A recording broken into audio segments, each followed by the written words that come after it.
ബുദ്ധിമാനായ മുയലും സിംഹവും. പണ്ട് ഒരു കാട്ടിൽ ബലവാൻ എന്നു പേരുള്ള ഒരു സിംഹമുണ്ടായിരുന്നു. കാട്ടിലെ മൃഗങ്ങളെയെല്ലാം കൊന്നു തിന്നിരുന്ന സിംഹത്തെ പേടിച്ച് മൃഗങ്ങളെല്ലാം ഒരു തീരുമാനമെടുത്തു.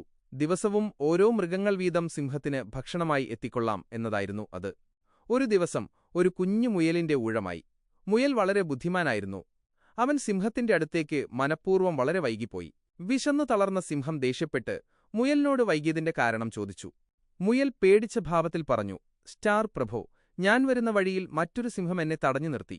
താനാണ് ഈ കാട്ടിലെ രാജാവെന്നും നിങ്ങളെ വെല്ലുവിളിക്കുന്നുവെന്നും അയാൾ പറഞ്ഞു. തന്നേക്കാൾ വലിയൊരു സിംഹം കാട്ടിലുണ്ടെന്നറിഞ്ഞ ബലവാന് ദേഷ്യം സഹിക്കാനായില്ല. എവിടെയാണവൻ?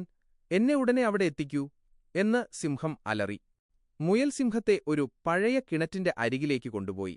എന്നിട്ട് പറഞ്ഞു, അതാ, അയാൾ ഇതിനുള്ളിലാണ് ഒളിച്ചിരിക്കുന്നത്.